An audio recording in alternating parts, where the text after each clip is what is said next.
Hello, good afternoon, and welcome to Go Local Live in the Navigate Credit Union Broadcast Center. I'm Molly O'Brien. Thank you so much for joining us on this Thursday afternoon. It is February 22nd, and thank you again for joining us. We have a packed show for you this afternoon with a variety of topics. I'd like to say hello and welcome to my first guest. She is Elizabeth Flock. She is an author and a journalist with PBS's News Hour. And today we're going to be talking about her new book, The Heart is a Shifting Sea, Love and Marriage in Mumbai. Elizabeth is joining us via Skype today. Elizabeth, hello and thank you. Hi, thanks for having me. The book is excellent. I have to say I am not quite done with it as of yet, but beautifully written, fascinating topics. You look at the life of three different couples in Mumbai and over the course of a significant period of time. So let's dive into this. Talk to me just a little bit about what drew you into writing this book. Sure. Well, I moved to Mumbai, India about 10 years ago after graduating college. I was broke at the time, a bit restless and homesick. And for a combination of those reasons, I ended up living with three different couples and actually more than that in Mumbai. And as I was living with these different Indian families that welcomed me into their home, I started to get interested as a journalist in writing about marriage, because I think really the only way that you can see what's happening inside a marriage is really being inside people's homes. Had always been interested in the idea of writing about marriage, but these marriages in particular fascinated me. The way that love is expressed in India was interesting to me, and India itself was at such a time of huge social and cultural change that was placing a lot of tension on marriages, and I was interested in how that tension was playing out. I think that's absolutely fascinating.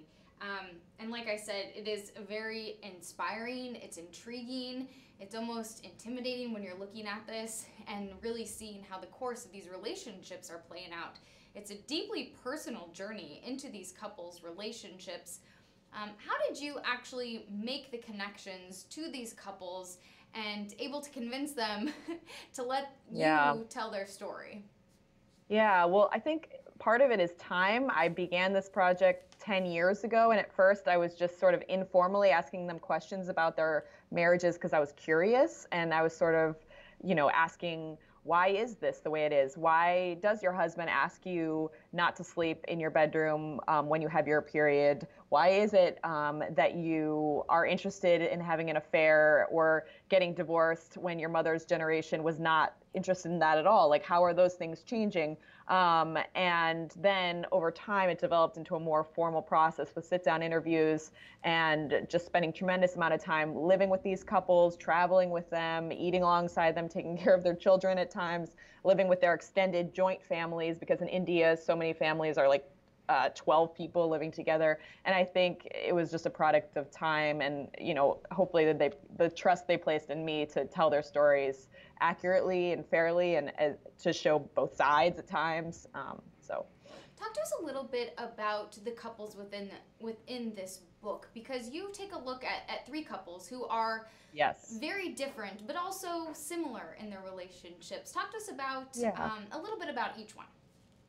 So I followed three couples that are middle-class, English-speaking couples in India, and I was interested in following middle-class couples because there's so much tension being placed in the middle class right now in terms of morality and rules and what rules you can follow or break as people are upwardly mobile and there's the social and cultural change. The three couples that I followed them all, I think, because they were in a way romantic, but also rule breakers and sort of testing these boundaries. There's Maya and Veer, who had a love marriage against all odds, against her parents' wishes, and ran away, but then are dealing with Maya's desire for independence and infidelity after she doesn't sort of get the companionship she hoped for in this love marriage. There's Ashok and Parvati, which is a younger couple that had a sort of hybrid, half-arranged, half-love marriage, which is more common in India today, where you sort of say, the parents say you have to find someone within these certain parameters, but then you can choose whoever you want, as long as it's a Brahmin from the highest caste, as long as it's a Hindu. And they're dealing with sort of trying to fall in love after getting married. And then the third couple is Shahzad and Sabina, which is a Muslim couple that's older, that is not able to have children, and they're dealing with coming to terms with that because their community does not allow adopting children. What was it like for you to be a part of these families? I mean, these are, it's so deeply personal. You become, I mean, you have to be a bystander, a fly on the wall, to be unbiased, right? Because you are a journalist, but you are really observing the most intimate details of these people's relationships. How do you stay unbiased so you can, in fact, tell a fair story? Yeah, I mean, at times I felt more like a therapist or like a third wheel. But certainly, I tried as much as I could not to feel like I was taking sides with, a husband or a wife. And it's hard not to feel that way at times. I felt, personally upset with one half of the couple for treating someone the other way. But at the end of the day, I just tried to keep asking questions. And, in any given scene that I write about, I asked both of them how they felt about it, what they were thinking at the time. And I think the way that you don't take sides in a way is through empathy and through understanding, okay, her husband's not coming home every night for dinner. He's never showing up. He's working insane hours. But she feels really alone. If you speak to him and he says, I'm just trying to make money so we can have a stable life and I'm really worried about that, I mean, you can start to understand. So I think it was a product of asking them questions both together and separately and trying to understand where everyone was coming from. In the true nature of journalism, getting both sides of the story almost, right? Yeah, right, exactly. Yeah, I think reporting on marriage is an interesting thing because you have to use the same tools you would in reporting, but it's just a subject that's not normally reported on through like, old school shoe leather reporting with a notepad, and so it's a little bit difficult. I mean, it really is fascinating. Kind of going along those lines, and I've heard you speak about this in other interviews as well. Coming from a culture that is not your own, how did you make sure that you were telling the stories appropriately and fairly when you are a white woman from America going into India? How did you make sure that you were appropriately telling these stories? Well, I think that's why I decided to leave myself out of it. I was originally going to have some of the book written in first person, but I felt like I wanted as much as possible to allow these people to tell their own stories and have it be in their own voice and have them be observing what was happening in their marriage and the changes that were taking place more broadly in the country. But I think it's also about just coming from a place of knowing that you don't know anything and you're starting from scratch. And I might feel like I have a handle on things because I know some Hindi or because I've spent a lot of time with these people. But at the end of the day, you're working across cultural barriers, language barriers. There's a whole lot that I'm sure I was missing. And knowing that and having to, I think, work as hard as you could to understand what you don't know. And so there were, dozens and dozens of interviews I conducted that never made its way into this book with psychologists and Bollywood stars and doctors and researchers about love and marriage in India that I used to inform this book because I felt, in a way so ignorant because I'm not Indian, I'm not married, so I'm approaching this subject from scratch. I mean, it is absolutely fascinating. What went into the process of actually writing this book? You were in India, you were working for a publication over there, and then you kind of found your way into wanting to write this novel. What was the process like collecting interviews? I mean, you were there for 10 years working on this, but what was the actual process like for collecting interviews? Did you write this book over the course of 10 years, or how did it come to be? I started it 10 years ago, just taking notes. And then, over time, I gave up on it. I thought, I'm not Indian and I'm not married. I shouldn't be writing this book. And I gave it up altogether for really 5 years. But I kept in touch with those couples over that time. And then back in sort of like 2013 is when I picked it up again. And that's when I went back to India on extended reporting trips where I lived with the couples inside their house for like a month at a time, and then went back again and did that again. And that was when I did the formal interviews and began writing and keeping notes and organizing those notes and being really systematic about it. So the bulk of the reporting, the formal reporting, took place from 2013 to present. So. And you were really part of these people's lives, whether you tried to be a bystander or not. Are you able to keep in touch with these families? Do you want to? Yeah. Yeah, absolutely. I mean, they welcome me into their house as family, and I think of them that way, in a way. And we've been in touch since they've read the book, and the book is coming out in India in June.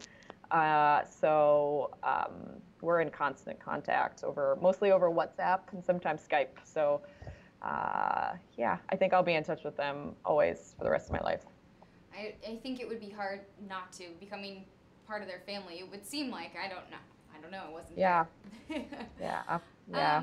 I'm curious, you went to India, and I feel like, do you think you were looking for answers about love and marriage just in general?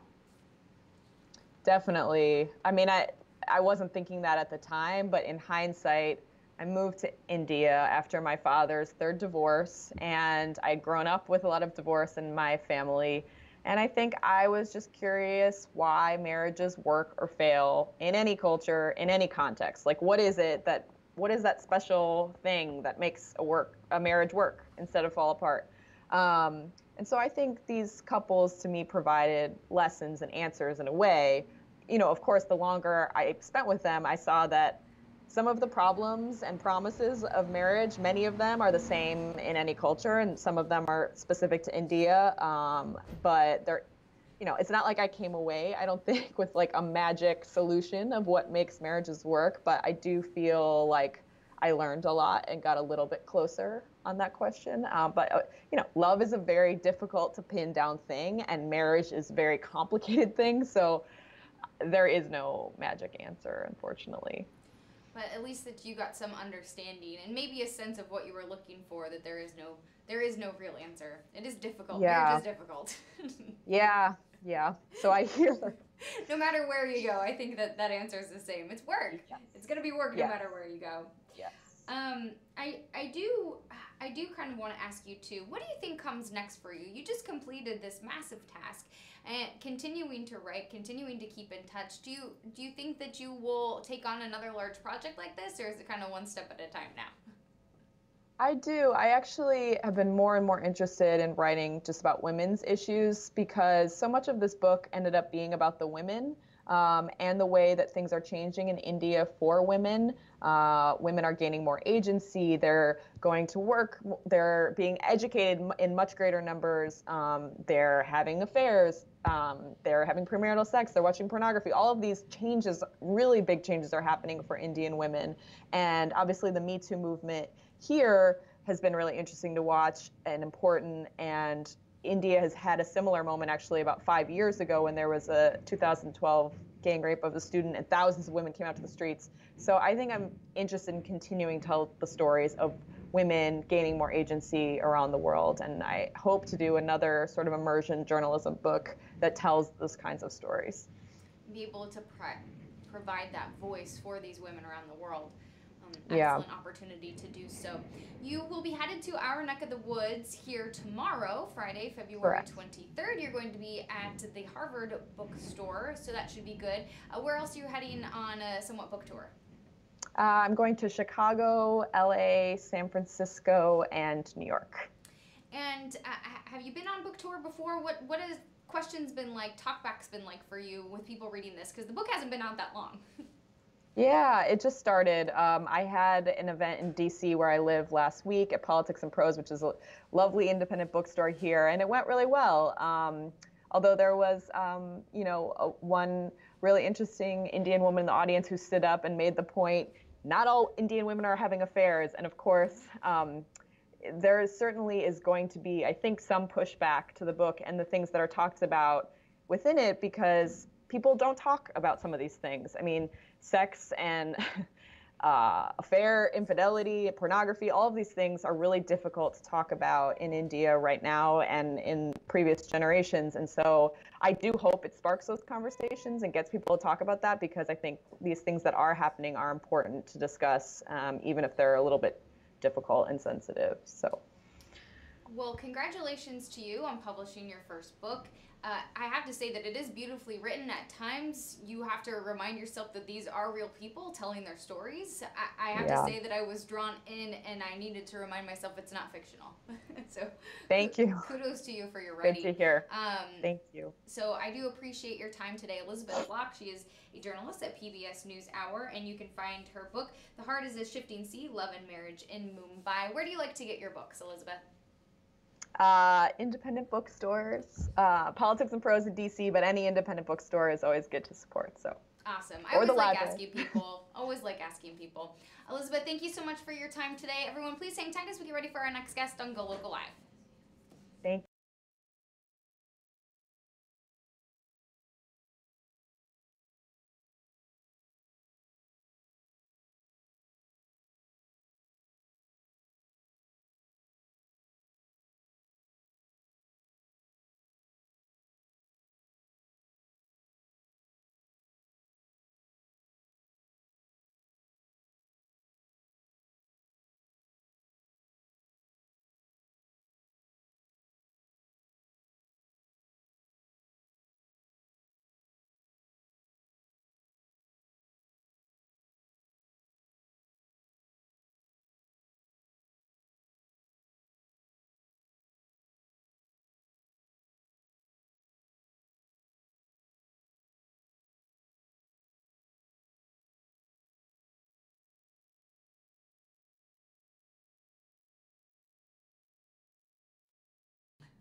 Hey everyone, Molly O'Brien here in the Navigate Credit Union Broadcast Center. I'd like to say hello and welcome to my next guest, Linda Finn. She's a founding member of the Rhode Island Coalition Against Gun Violence, and she also served as a Rhode Island General Assembly member, the state representative representing Middletown and Portsmouth. So, Linda, thanks so much for joining me today. Thanks for letting me come and talk to you. I appreciate it very much. So we're going to talk a little bit about legislation that the coalition is backing up and supporting for common sense gun legislation in 2018. From what I was reading, there are pretty much 3 big initiatives that the coalition is supporting and looking to push through for 2018 here in Rhode Island. A big one coming up on Tuesday. Talk to me a little bit about what's happening. Sure. So on Tuesday, the bills that are going to be introduced by Senator Josh Miller and Representative Jason Knight is a bill to ban assault weapons in Rhode Island. We have been, working towards this initiative for many years, ever since Sandy Hook, and it's an important piece of legislation. It's modeled after Senator Feinstein's federal legislation that she's been trying to get passed, which hasn't gone anywhere. So we think that we just need to do it on the state level. Massachusetts has banned them since 1994. Connecticut has banned them. New York bans them. California bans them. There's no reason why Rhode Island shouldn't ban them. And we just feel like it's time. It's time for it to happen. And we've got a lot of support on it. Certainly support from Rhode Islanders on it. We're just hoping that the State House will give us the support as well.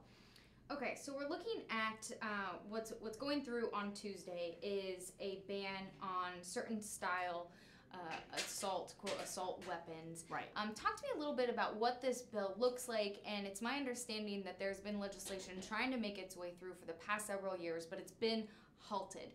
Do you think this year is different? Do you think the wording in this legislation is different? Talk to me about that. I think that we're at a tipping point right now. I think it's definitely different. I have been called all week. Our group has been called for people that just say, come talk to us, let us know what we can do. We're just tired of this. It's just time for something to be done. People are just tired of our young people in this country mowing down students and just taking these weapons of war, which is what they are, being sold to 18-year-olds, and people are just fed up with it. And there right now in Rhode Island, I mean, you can go out and buy a 50 caliber gun that can shoot 5 miles, and has been demonstrated to have killed a soldier in the Iraq War at 1.5 miles Like, why do we have these weapons being sold to kids, basically, and adults? I mean, there's just no purpose for them. They're weapons of war. They're meant to be used in war. They were designed to be used in war. And it's just time. We just know that it's time that people are fed up, and they just know that it's time for us to ban these things. So efforts have been blocked in the past, and you say there's kind of we're at this tipping point.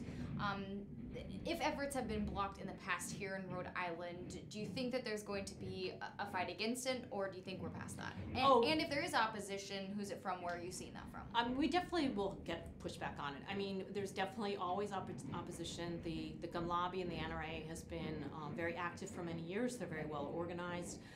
They're very active. But we know in Rhode Island that less than 20% of Rhode Islanders are gun owners in the first place, as compared to some other states that have high gun ownership.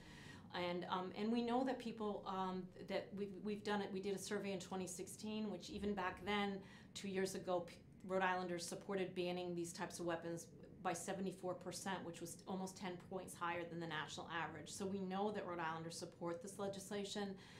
It's a matter of just convincing the legislators that this is the right thing to do, and it's a matter for people in Rhode Island to contact their legislators and let them know that they feel like this is important. In the last election in Virginia, when they did exit polls, they found that for the first time ever, there was an equal number of individuals that were voting using the gun issue as their main issue. Usually that issue is just for people that are gun rights supporters, but this was the first time that they did this survey that it was actually people that were voting for gun safety measures, and they said it's their number one issue, and that's what they're going to vote on. And so I think that time has changed things, and it's changed people's awareness of just what the laws are.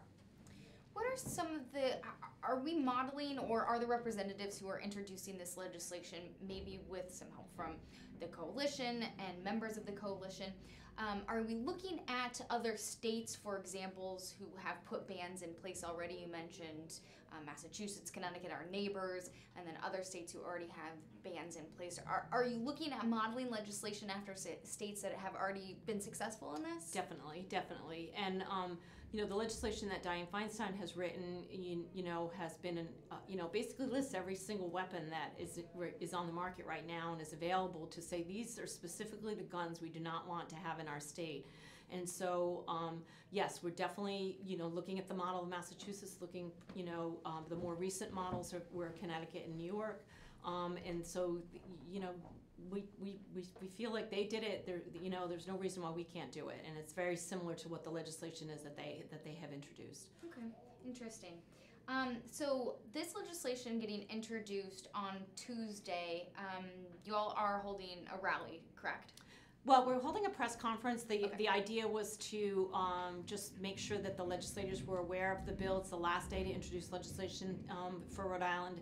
We want to get as many co-sponsors on the bill as we can, and so we're just trying to make sure that the legislators are, aware of the bill, aware of the opportunity to sign on to the bill as a co-sponsor, and we're trying to encourage people to call their legislators to tell them, like, I want you to be on that legislation, like, I want you to support it. So we're using it as an opportunity to introduce it and explain it. And I think getting people aware that this is out there, obviously what's been happening not only in Florida but in DC as well the past couple days, really an opportunity for Rhode Islanders to talk about what's going on, find out what's important for you and your community, and what you want to happen in your state. I think that's really important. Right. And call your legislators, right? Call your legislators.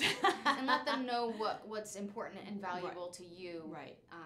Yeah, and it doesn't have to be an argument. It doesn't have to be. It's really just a matter of having a conversation with your legislator and just explaining why you want these weapons banned, and getting into a conversation with them. I mean, I've had meetings in the last couple of days that NRA members have come to, and it's a conversation. Our coalition and our members, they're not trying to ban guns from everybody. We're not trying to do anything that takes away somebody's rights, but like every right that we have, every constitutional right that we have in this country as an individual right is always mitigated by the greater good of the public and for their public safety. And the Second Amendment is no different. We as individuals in Rhode Island can advocate, and we can make changes in the laws. we can change, we can decide as Rhode Islanders who gets to have what types of guns and where can they have them, and we can determine that. And so that's what the legislature, that's what we're trying to change, and trying to get that conversation going. Okay, so that's coming up on Tuesday, that legislation.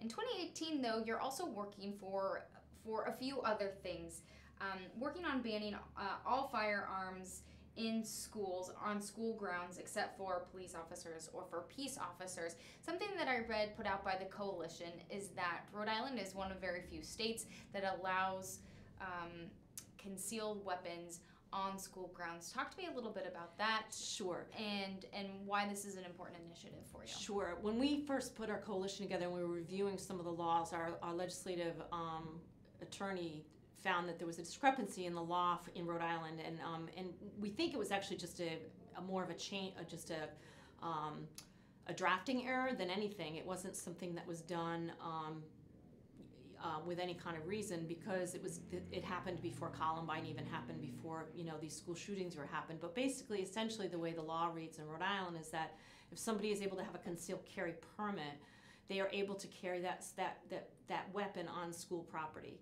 We're one of only 4 states that generally allows that type of thing, just because it's we feel as though the principals and would want to know if somebody's carrying a concealed weapon. But right now, a teacher could be carrying it, a janitor could be carrying it, a parent could be carrying it at a teacher conference, at a football game. It's a dangerous law for having people that have concealed carry permits. They don't have any kind of training to deal with a situation if there ever arose a situation in a school situation with all these children around. It's just not practical to think that they would be able to really do anything. It's very disturbing to me, the president's comments yesterday about arming teachers. It's just so irresponsible for him to have said that, because it's just, they don't have training. Even if teachers were to be armed, I mean, they're not going to use a gun in a classroom full of their students. They're just not going to. And what we need to do is ban these weapons that these mass shooters are using, which are these assault weapons, which are just trying to spray as many bullets as possible to kill as many people as possible. So we feel very strongly that we shouldn't have guns on school properties, except for law enforcement and the peace officers. But it's just a safety issue. A couple of years ago, I've heard from people, well, we've never had an incident. Well, in reality, in 2012, there was a janitor that worked for Rhode Island College that had his gun and left it in the men's room on the sink, a fully loaded firearm, in the bathroom, and he was subsequently fired for it. But we just can't have those. Those are the kinds of things where accidents can happen. And a teacher, especially if they're teaching younger kids, like kids want to come up and give you a hug. What are you gonna do? Push them away because you have a gun on you? I mean, it doesn't make any sense. Well, the fact that a parent can come in and not have to identify the fact that they have a concealed weapon on them, right? That, to me, that's a little startling. It is. I don't know if you have to check it in at the office. I don't know. Nope. The law is with concealed carries, you have to conceal it so people aren't supposed to know you have it. And so, and part of the bigger issue on that is that there's a national movement to try to do what they're calling reciprocity, passed in the House, but fortunately the Senate in Washington has not taken up the bill. But basically, the gun lobby is saying that these concealed carry licenses are sort of like driver's licenses, and we should just allow everybody from every other state to be able to carry them in Rhode Island. And the reality is that Rhode Island actually has some pretty good gun laws. Like, we have 7-day waiting periods. We do background checks on all transfers of firearms. That's a huge safety measure that we've had in place for many years. And we do, in Rhode Island, you have to show cause to get a concealed carry permit. So you have to go to either your police chief or the attorney general. They don't just give them out, you have to show a reason. So in Rhode Island, we only have about 4,000 concealed carry permit holders, where the state of Florida now has close to 2 million. So if this reciprocity bill were to pass, it would just allow people with the lowest common denominator of rules. Some states don't even do background checks or do any kind of training for somebody to carry a gun. And so we don't want those people carrying guns in Rhode Island anywhere. But we certainly don't, want even people that have them in Rhode Island to carry them on the school property. So looking at reducing So we're looking at that as part of the strategy, and then banning assault weapons as part of the strategy, and then also by banning high-capacity magazines as part of the strategy for 2018.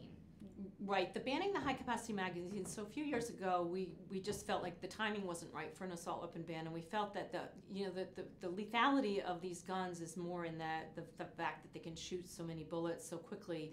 So we felt as though banning the high-capacity magazines and just limiting them to 10 rounds would be a safety factor. But in this new bill that's being introduced, it would ban those high-capacity magazines as well. So sort of a combination. We thought that was sort of a compromise measure that might pass, and it didn't really get, never really went anywhere. So, it's been something that we've been working on, but not successfully having any luck on it. We've had people in here before talking about common sense gun laws. Do you feel like we've made progress? You spoke a little bit about how Rhode Island is doing a pretty decent job. Last year, Rhode Island passed a law to remove weapons from domestic abusers, those who were convicted of domestic abuse. Do you feel like Rhode Island is making progress and we're working our way? Oh yeah, that? Oh definitely. I definitely feel like we're making progress. The last year, that bill that got passed, there was just so many legislators that worked so hard on that, so many individuals that worked hard on it. We were very, very grateful to the Speaker and the Senate President that they were able to get that law passed. It's an important law. It's a really important law. Domestic violence abusers are, some of the most dangerous situations that a police officer can get into, and certainly in the bill that we passed last year, it's during that time when somebody's trying to leave their abuser, which is the most dangerous time. And so this bill's that was a really important piece of legislation. And Rhode Island has better domestic violence laws than than the country, and so it's really important. And it was really big. It was a big step for the legislature last year, and so we were really, really pleased. And we know they can do the right thing. We know that that we have legislators that have voted on good common sense legislation. So we feel good that there's going to be some other bills that will get passed, and and I think. But we're not taking anything for granted. still working. Yes. Working to make things happen. We talked a little bit about kind of those three strategies of working your way through for 2018 legislation. Obviously, we are all eyes are kind of on Florida, on DC right now because of this horrific tragedy, the last mass shooting that we did see in Florida. What have we seen here happen in Rhode Island? Have any grassroots organizations sprung up just since this last tragedy? Well, there's, as an example, we were contacted by a group that had been started back in 2002 when a woman was killed, and a group of her friends started an organization, and they were very instrumental in helping change our domestic violence laws. And so that group has revived itself. They've changed their name. They've gone from 30 to 300 in about a week. The woman said to me, by Friday we'll have 500 people, and they're just going to be working on these gun bills and gun issues. And so I think that we're going to see an awful lot of just different groups spring up. Another woman sent me an email and said, "Can you come on Thursday?" And 3 days later, she had 40 people to show up and to talk about guns. And so I think that we're going to see our group has 98 partner organizations as it is, and which cover about 120,000 Rhode Islanders. But there's many more groups that are just sort of forming organically to just to do something, and to our children are just being terrified right now. I mean, they're in these lockdown drills. The police are coming into their schools doing them. They have to do them all the time, and they know that these incidents are happening because of the, even if you protect your children from, different websites and different things, they see it. They see so much more now than my children ever did. And it's terrifying. It's just really terrifying. And we as a country have just abdicated our responsibility in allowing these weapons to proliferate to these young men who are using them so, just so tragically. And so I think it's just time that people have just woken up and said, the laws need to be changed, and we're going to help get them changed. Talk to me a little bit about, you just mentioned these organizations that make up the coalition. So before we let you go, Linda, I want to talk a little bit about that. I think there's this fine line, right, where we've seen so many tragedies, we've been a part of this, we've shed tears, And it's so frustrating because people, it gets politicized, and you don't want it to be politicized because we all want to feel safe in the communities that we're in. Right. Their coalition, the coalition you said, is made up of 98 partner organizations. Do you feel like after this last tragedy that we all experienced as a country, do you feel like now, do you feel like there is a change is coming? Because there's that line of we're desensitized to it, but we all want to take action. I really feel I was on the phone with one of the parents of one of the students that was in Florida, in the Florida school, and I said to her, I said, thank you for what you're doing, because I feel like there's a tsunami right now of support for this kind of legislation. I mean, I really feel as though this is a turning point, and I just feel like it is, and I can see it everywhere that I look. So I definitely feel as though this is just something where people that normally have not been involved, or just thought somebody else is going to work on that issue, or somebody else is going to take care of it, I think it's just woken people up so much. And I think these young people have just been amazing in how articulate they are, how just, there's nothing political in what they're saying. They're just showing, they're just showing their incredulity at our politicians that we've allowed this to happen. Like, these kids are just saying, why did you let my friends be shot like this? And so it's I just think it's an important moment. I think that people are really relating to these children and, these young people. And, I think I think it is a turning point. I don't think it needs to be political. Oftentimes these conversations are made political. I don't want to get political. I think we all need to feel safe. So whatever action, I've watched so many different interviews on it. I watched an interview, I think it was on CBS this morning, where a Columbine survivor, he was such a well-spoken man, and he said, it doesn't need to be political. We need to, whatever way you're going to take it, whether it's going to be common sense gun legislation or it's mental health, we need to do both. Right. And he was so well-spoken. I was like, he needs to run for office. I know. Well, I think, you're going to He was like, don't make it a political issue. Don't label it one side or the other, red or blue. He was like, we all need to work together. And I agree. Yeah. I mean, I think that that's true. I mean, I think that unfortunately, the NRA has become a spokesperson for the for the gun lobby, and it doesn't. I don't even think it represents many of the members.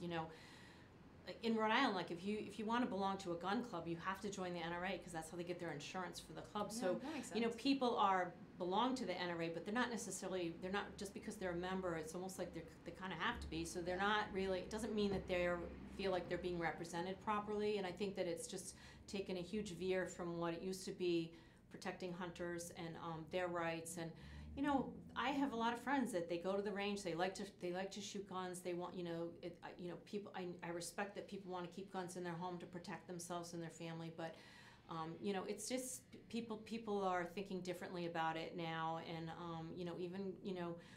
they just did a poll that said 97% of everyone, gun owners, Republicans, Democrats, everyone in this country feels like we should have universal background checks. And I mean, so that's something that's a common ground that we all believe in, but yet our federal government hasn't made that change. So it's, it just takes time for politicians to understand what people's issues are and whether they're going to vote for them or not. And so I think it's going to change, and I think this is going to be a big year for it. All right, well, maybe we can start there and start by doing something here in Rhode Island. Linda, thank you so much for joining me today. Thank you so much for having me. I really, really appreciate it. I appreciate it too. So if you're interested, all that is getting started here on Tuesday. So we'll continue the conversation and continue to follow that. So Linda, thank you so much for joining me. Thank you. Really appreciate it. All right, we're going to take a brief pause and welcome our next guest here on GoLocal Live. Thank you.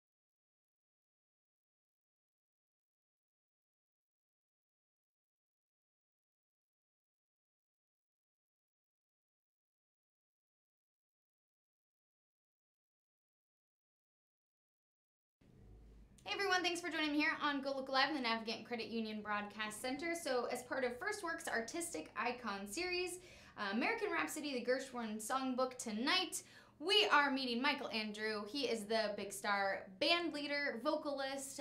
Thank you so much for joining me tonight. Thanks for having me here. Yes. My pleasure. So this big performance tonight at the Vets, very exciting. First Works does an amazing job bringing incredible talent into our community. So a great show tonight. Tell me a little bit about what people can expect. You're leading a 17-piece band in this awesome performance. Talk to us a little bit about what's going on. Well, we've got 17 musicians, and these are really, they're world-class musicians, the best of the best. I've been working on this band for 2 years and really handpicked every player. They're from all over the country, people that I've worked with over the years, you know, really my favorite guys, but they're also just the best musicians. For example, Frank Green was a trumpet player for Paul Schaefer and David Letterman for years. He still tours with Paul Schaefer. And we've got Scott Newman on drums, who's just one of the most well-known big band swing drummers in New York City, and all sorts of people of that caliber in making up this 17-piece big band. And then I'm singing, and we have another fabulous singer, Michelle Amato, who's just sensational. And we're celebrating the music of George and Ira Gershwin. And the band is called the Gershwin Big Band. The Gershwin Big Band. That's right. So this is really going to be a fun show. Talk to us just a little bit about the music, what it's like for you to be up there performing. Well, first of all, about the music, you know, the Gershwins, George and Ira were brothers, and they created this music which is considered, it's a part of what we call the American Songbook. The American Songbook is music that was created between, I guess, around 1930 or the late 30s, all the way up to the mid-60s, and it really was kind of when our country started creating music that was really identified with our country, as opposed to things that we were bringing in that were so influenced by other nations. You know, so it's really our country's music. We invented it, and I think the rest of the world, when they hear these jazz standards by Cole Porter, Harold Arlen, Richard Rodgers, and the Gershwins, they realize, oh, that's America's music. You know, it's what we're known for. So we continue to celebrate it. And the Gershwins are certainly at the forefront of the American Songbook. Great tunes like A Foggy Day in London Town, and I Got Rhythm, I Got Music. You know some of those, right? Oh, I know some of those, Let the drums roll out, hear the trumpet call, while the people shout, strike up the band. I mean, these are just great songs. They're a pleasure to perform, and really a pleasure to hear with a swinging, powerful big band. That's what I was going to say. You have this, there has to be so much just energy, and you have this band behind you, with you. What's it like to have that energy on stage? Right. Well, that is the whole thing about a big band. I think it's got the most energy of any ensemble you could put together because of the sheer size of it, and they really let loose because, you know, we're sort of a jazz band, so we're not quite as disciplined or regimented as a classical orchestra, although that can also be thrilling. But with a big band, it's really, you don't leave anything on the stage, you know what I mean? Everybody's just giving it everything they got, and it's a very wide dynamic range and exciting, I think, for us on the stage and for the audiences too. So I always think that's so fun, that's so exciting, that's so interesting, but like you said, there's no real limits, and I've spoken with a lot of jazz artists and musicians on this show. Do you have to be so disciplined to not veer off script when you're performing in a show like this? Because it can be so invigorating and exciting, and with jazz music, there's all of that improvisation. So do you have to be disciplined to make sure you're staying on the line? You absolutely do, but you have to know when there's room for improvisation and when it's time to just play as an ensemble to get that big sound. Yeah. So there's a big mix between ensemble playing in order to get that huge big band sound, and then there's a lot of featured soloists, and when they have their solos, they have all the room they want for improvisation. Cool. They can just jam. Yeah, Just go for it. That's right. That's really neat. And like we've said, First Works does an amazing job bringing incredible talent to this community. Also going to be some younger artists from the Philharmonic Music School going to be playing, kind of opening up the show for you. What's it like to be able to see young musicians coming up in the world? It's incredible. We did a matinee today for young people, and I think it was students from kindergarten through 12th grade, and man, they were just a fabulous audience because they have so much energy, but they also gave us their full attention. So when we get that from a group of kids, it's just thrilling, and it gives us hope for the future because we want this music to live on. And it's, you know, not just these songs, but the genre, the style, like you mentioned, the discipline. And I think it's important. So we're thrilled to be associated with an organization that's, you know, helping the education of kids. That's pretty neat. Talk to me just a little bit about this music, the Gershwin music, the classic, iconic music. What's it like for you to be able to breathe almost new life into it? Do you bring your own style to it? Yes, we do. We try to be, we try to present it in a way that we think would be pleasing to the composers, you know. But at the same time, we don't want to imitate something else that's gone before us. Once in a while, we will do that because we're paying tribute not only to the composers, but to a particular version. So we'll say, this is the version, for example, that Harry James created just for this song. And in that case, we do sort of want to make it sound like those original versions. But in most cases, we do want to put our own signature on it, if you will, so that it's a fresh, new treatment, but still within the parameters of the way it was intended to be produced. And that's why the big band is such a great way of presenting the material, because this music was so popular and was created during the most popular time for big bands. And you are no stranger to big bands. You have a good background performing with big bands. You had a stint at the Rainbow Room, right, the Rockefeller Center in New York. What was that experience like for you? Oh, that was incredible, because when you're in Rockefeller Center, in the Rainbow Room in particular, you know, you're on that high floor and you're seeing the entire city really in front of you, you know, and you've got Central Park on one side and the East River in front of you, and just, you know, the rest of New York City right there. So to be in that center is just thrilling. And then you're on this historic bandstand that all sorts of other bands have played on, and other famous singers. So it was just thrilling for me. It was restored, you know, to its original splendor, the way it looked in the 30s. That had to be like just so much, like we talked about energy, so much energy, so many vibes, and be able to kind of channel that through you for your performance. Oh yeah, that had it's to thrilling. It was the ultimate for me at the time, you know, because to be doing this style of music in that setting is just perfect. I can't imagine. Let's talk a little bit more about your background, maybe some of your inspirations. How did you get into doing this kind of music and performing with big bands and this kind of style? Were you always drawn to jazz music and to kind of the icons, the classics? Well, I get asked that all the time, and it's just an innate attraction that I had as a kid. You know, I've always loved the music that was popularized by Sinatra, Nat King Cole, Sammy Davis Jr., Mel Torme, Tony Bennett. So I was always drawn to it. I don't really have a good explanation. My parents listened to it, but a lot of my friends' parents listened to it, and they were listening to rock and roll, you know. But I appreciate rock and roll, but it never spoke to me as much as these songs, the American Songbook, and the music of big bands. So I just kind of followed my passion, really. And there were times when people, agents, and different people in the business would say, you know, you got to update your act. You can't just sing in this style. And my answer was always, well, you know, this is what I want to do. If I can't make it singing in this style, I'd rather do something else. I'm not really as passionate about other things. Good for you. Good for you sticking with your heart.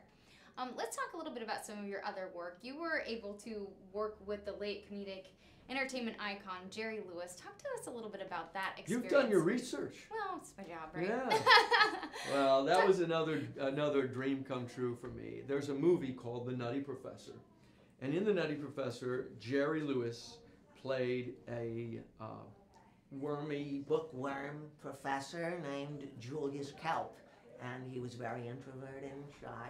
But then he took the idea from Dr. Jekyll and Mr. Hyde. So Julius Kelp creates this potion because he feels like he needs to change to be more popular with the girl that he likes and with the students and everybody at the university. So he takes this potion and he turns into Buddy Love, who is a nightclub singer. You know, so it was just something that I'm watching it as a kid, and it was really my first introduction to that idea of somebody that would be a nightclub singer, you know, and maybe that's not what I saw myself. I was an 8-year-old kid and kind of small frame, so I thought, wow, look at that guy. He drinks a potion and he becomes the guy that's singing with the big bands. Yeah. I mean, it really spoke to me, and I also liked how Jerry had this character that made me giggle and, you know, laugh, and it was fun. So it was something that stayed with me all my childhood and growing up, this film, The Nutty Professor. And when I developed a following in Florida, I decided to use that and create a show, a musical based on The Nutty Professor. And I did this and put it up for a fringe festival, a fringe theater festival in Orlando that's quite popular. And we sold out, we got articles and newspapers, and then a producer saw it and said, you got to get this idea to Jerry Lewis. That's awesome. It was kind of intimidating to me because I thought, well, gee, what if he doesn't like it? You know, I never met him, and it's way beyond my dream to actually meet him and have him know about this show. But that's exactly what happened. He got it, he watched it with me That's in the room, incredible. and he approved of it and wanted to be a part of it, and ended up directing me in it in Nashville. And he got Marvin Hamlish and Rupert Holmes to write our book and score for the musical, The Nutty Professor. Unfortunately, right during our out-of-town tryout in Nashville, Marvin passed away unexpectedly. So that kind of threw us in limbo and made it very tough to go forward from there. And then Jerry's health, you know, declined and Jerry passed away. But what a thrill for me. I mean, beyond any of my expectations and dreams, here I was playing these characters for the guy that was my idol and had created them. So Jerry became my mentor and friend. Talk about an opportunity and for you to create something, and that how nerve-wracking but inspiring, and he sang your praises. So who cares what other people say, right? Like, well, it was the thrill of my life. It really was. So, but you know, wow. I had to keep working as we stopped, and fate led me to meet Todd Gershwin, who is the great Who nephew. also has sang your praises. Yes, and Todd is the great nephew of George and Ira Gershwin, and that's how we started putting this show together over 2 years ago. So it all seemed to work out. That's pretty neat. Pretty Right. incredible story as well. Nashville's a fun town. Absolutely. A lot of music A there. lot of music going on in Yes, Nashville. What's yes. cool about Nashville too is that you think it might just be country music going on, but there is every single different type of music going on all over the place. Every style. It's incredible. It's so cool. Yeah, we had some musicians in the pit for the Nutty Professor that, you know, were just some of the best musicians I'd ever heard in that style, which was, again, it was sort of a big band style. Yeah. Because that was the style of Buddy Love. Nashville's a fun place, so a great place to do that. It's been such a pleasure speaking with you, kind of hearing about your story. Pleasure's been mine. What are you looking forward to for tonight? Oh, well, it's always a thrill, you know, like you were saying, to be in front of that sensational big band and performing what we consider the best music ever written. So it's just a thrill, and I look forward to great audiences. You know, I was here in 2008 with the symphony on that stage, and I remember the audience was sensational. So I'm looking forward to. Were you at the Vets or were you somewhere another I think venue it in was Providence? The The Vets I is think it was oh the the Vets Vets with is the symphony. the Vets is so gorgeous. It is. It's beautiful. Well, welcome It's back an to honor Providence. for us to be here. Thank you. Welcome back to Providence, and you're continuing the tour around. That's right. So you have a couple more stops. You're That's headed right. to Bluebell, Pennsylvania, Pennsylvania. New York, a couple spots in Right. New York, right? Right, Troy, New York, and then Purchase on Sunday. So Matinee. So enjoy your time in Providence. I know it's short-lived, but we're glad to have you here. So if you're interested, American Rhapsody, the Gershwin Songbook First Works Artistic Icon Series, you gotta check it out. Tonight, show starts. The big show starts at 7:30. So thank you again for joining us. Hopefully you, you'll Molly. come back to I'd love to. Providence. You gotta come back. I would love to. Awesome. So thank you so much. We're going to wrap up here in the Lifestyle Hour of Go Local Live. I'm Molly O'Brien. Thank you so much. Kate Nagel kicks things off here in just a moment or two. Thank you so much for watching. I will see you tomorrow.